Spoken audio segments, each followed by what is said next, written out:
Oi, eu sou o Lucas Breno, estudante de Engenharia Civil da Universidade Federal de Pernambuco, e nos próximos minutos eu vou estar conversando com vocês um pouco sobre o projeto chamado Elaboração de Programa Computacional para o Cálculo de Transientes Hidráulicos em Tubos Hidraulicamente Rugosos e admitindo a declividade da tubulação. Essa pesquisa ela foi desenvolvida durante o período de 2019 a 2020 com a orientação do professor Roberto Azevedo. Bem, essa pesquisa ela impacta a ODS número 6, que trata sobre água potável e saneamento. No início, a gente precisa entender o que vem a ser transientes hidráulicos ou golpe de Ariete, como ele também é conhecido. Nada mais é do que um fenômeno que acontece devido à mudança brusca e inesperada do regime de escoamento. E aí você deve estar se perguntando, tá, Lucas, mas o que pode provocar essa mudança? E aí, dentro das possibilidades, das causas, eu destaco duas. A primeira é o fechamento rápido de uma válvula e a segunda é a parada inesperada do sistema de bombas, por exemplo, devido à falta de energia elétrica. E aí alguns danos podem ser trazidos para essa tubulação. Nessa primeira imagem, a tubulação sofreu um achatamento devido a ondas de subpressão. E nessa segunda imagem, a tubulação ela se rompeu devido a ondas de sobrepressão.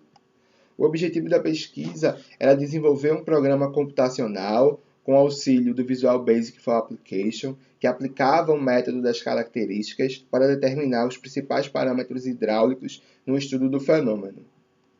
E o nosso caso de estudo, ele se trata de um sistema de recalque retirado da dissertação de Silva, que foi escrita em 2014, onde estava presente a bomba, válvula de retenção, uma tubulação e um reservatório de jusante.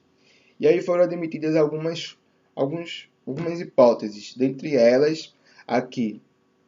Nesse reservatório de jusante, a cota superior era mantida constante. Foi admitido que o tubo poderia ser classificado em rugoso e que a declividade longitudinal da tubulação era uma variável significativa para os resultados.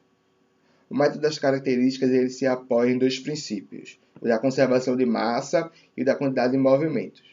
No início do programa, a gente precisa, via processo interativo, que a gente realizava até 20 iterações para cada tempo na condição de contorno, no grupo elevatório, ou seja, no sistema de bombas, determinar um conjunto de parâmetros do que a gente chamou de solução base. Dentro desses parâmetros, eu destaco três: a rotação, vazão e cota piezométrica. Isso foi feito também por Silva. Depois que a gente determina esses parâmetros, era possível viabilizar o cálculo da primeira seção de fronteira, assim para o tempo diferente de zero, onde o escoamento estava passando de permanente para transitório, calcular as variáveis para as seções intermediárias e a última, que correspondia ao reservatório. A tubulação ela foi dividida em 41 trechos.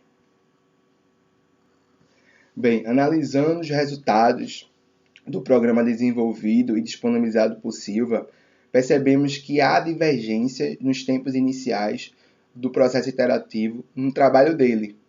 E isso comprometia não apenas os resultados deles, quanto a gente fosse comparar com os nossos resultados. Um outro ponto que a gente percebeu no trabalho de Silva foi que ele não deixava claro a restrição de 20 iterações, o que levava ele a botar essa restrição. E aí, quando a gente tira a restrição e compara os resultados com e sem restrições, a gente percebe que também há divergência de resultados. Bem, uma outra conclusão que a gente tirou foi que, para a tubulação considerada como hidraulicamente rugosa, a declividade não teve uma contribuição significativa. Observando os gráficos de cotas piezométricas mínimas e máximas, com e sem declividade, a gente percebe que os gráficos basicamente se sobrepõem. Então, o programa hidráulico que a gente desenvolveu nessa pesquisa é uma importante e excelente ferramenta para determinar, analisar e comparar, em especial, os principais parâmetros hidráulicos para o estudo do golpe de Ariete.